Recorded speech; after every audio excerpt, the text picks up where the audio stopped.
আন্তর্জাতিক স্তরে আবারও দেশের নাম উজ্জ্বল করল বাংলার এক কন্যা। ইসলামপুর মহকুমার চোপড়া ব্লকের কাঁচাকালী বাজারের বাসিন্দা 16 বছর বয়সী কন্যা আফসারা খাতুন উজবেকিস্তানে সদ্য সমাপ্ত WAKO আয়োজিত আন্তর্জাতিক কিকবক্সিং প্রতিযোগিতায় তৃতীয় স্থান অধিকার করে তাক লাগিয়েছেন। আফসারা সংবাদ মাধ্যমকে জানান, এই সাফল্যে তার বাবা মায়ের নিঃশর্ত সমর্থন সব থেকে বড় শক্তি ছিল। মাত্র 16 বছর বয়সে আন্তর্জাতিক মঞ্চে ব্রোঞ্জ জয় করা এই তরুণী এখন আগামী 2028 সালের অলিম্পিকে দেশের প্রতিনিধিত্ব করার স্বপ্ন দেখছেন। আক্ষেপ, তবে এই গৌরবের মুহূর্তেই উঠে এসেছে চরম হতাশার চিত্র। দেশের জন্য এত বড় সম্মান আনার পরেও আফসারা ও তার পরিবার স্থানীয় প্রশাসন বা সরকারের কাছ থেকে কোনো উৎসাহ বা শুভেচ্ছা পাননি। আমি দুটো ব্রোঞ্জ মেডেল পেয়েছি। কোন কোন বিভাগে? আমি -65 ক্যাটাগরিতে খেলছিলাম, কিক লাইট আর লাইট কন্ট্যাক্টে।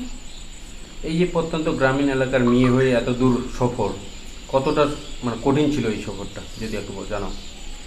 কঠিন ছিল, অনেক পরিশ্রম করে গিয়েছি। আগামী দিনে কি স্বপ্ন রয়েছে? আমি অলিম্পিক খেলতে চাই, আমি ইন্ডিয়াকে রিপ্রেজেন্ট করতে চাই, ইন্ডিয়ার জন্য গোল্ড আনতে চাই। এই যে বাড়িতে এত মেডেল, এত স্মারকলিপি রয়েছে, তো প্রশাসনিক দিক থেকে কতটা সহযোগিতা পাচ্ছ? এখনও কিছু পাইনি। কি রয়েছে আবেদন? আমার আবেদন রয়েছে কি আমি কিছু সাপোর্ট পাই। আমি চাই কি আমি আরও আগে যাই, ইন্ডিয়ার জন্য খেলি। এই যে উজবেকিস্তান থেকে খেলে বাড়ি আসছো, এখনো পর্যন্ত কোনো জনপ্রতিনিধি বা প্রশাসনিক কোনো আধিকারিক আসছে বাড়িতে? না, আসেনি। কোনো খোঁজ খবর নেয়নি? না। তো এই নিয়ে কি মন খারাপ? হ্যাঁ, একটু। আমার মা বাবা অনেক সাপোর্ট করে। আমার মা বাবা, আমার কোচ আমার পিছনে অনেক সাপোর্ট করে। গ্রামের আরও যদি অন্যান্য মেয়েরাও এই কিক বক্সিংয়ে আসতে চায়, তাদের উদ্দেশ্যে কি বলবো? গ্রামের মেয়েরা আসতে পারে কিক বক্সিংয়ে অনেক ভালো। ওরা সেলফ ডিফেন্সও করতে পারবে আর ফিটনেসেও ভালো। বলবো যে আমি আফসারার জন্য অনেক অনেক গর্বিত হয়ে আছি। আমার হাজব্যান্ড বলেন, আমার পরিবার বলেন, আমার প্রতিবেশী বলেন, সবাই আজ গর্বিত হয়ে আছে। আমি আরও অনেক খুশি যে আফসারা যেখানে যায় সেখান থেকে গোল্ড, সিলভার, ব্রোঞ্জ কিছু না কিছু একটা পথ পেয়ে আসে। আজ আফসারা দেশের বাইরে গিয়ে উজবেকিস্তানে গিয়েছিল, সেখান থেকে সে 2টা মেডেল জিতে এসেছে। এই 2টো মেডেল, যেটা হচ্ছে ব্রোঞ্জ মেডেল। আজ আমরা খুবই খুশি, সেটা নিয়ে গর্বিত হয়ে আছি। কিন্তু আরেকটু দুঃখিত হয়ে আছি যে আমাদের রাজ্য সরকার বা কেন্দ্র সরকার আমাদেরকে কোনো প্রকার কিছুই হেল্প করলো না। আফসারাকে জীবনে ভবিষ্যতে আগাবার জন্য আজ পর্যন্ত কোনো কিছু হেল্প দেয়নি। আমি আবেদন করব রাজ্য সরকারের কাছে যে আমার মেয়েকে যেন একটু উৎসাহ দেওয়ার জন্য বা সান্ত্বনা দেওয়ার জন্য একটু এগিয়ে আসুক, আমার মেয়েকে একটু সাহায্য করুক, আমার মেয়েকে তার ভবিষ্যতের জন্য একটু কিছু করে দিক।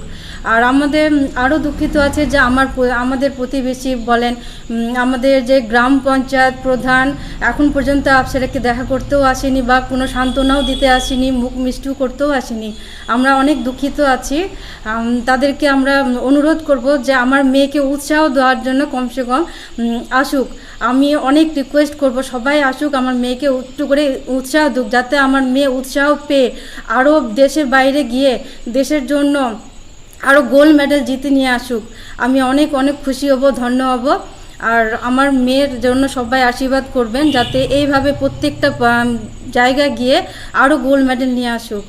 আমি রাজ্য সরকারের কাছে, আমাদের কেন্দ্র সরকারের কাছে বারবার অনুরোধ করব যে আমার মেয়ের জন্য কিছু একটা করে দিক, আমার মেয়ে যাতে আরও ভবিষ্যতে এগিয়ে যেতে পারে। আসসালামু আলাইকুম।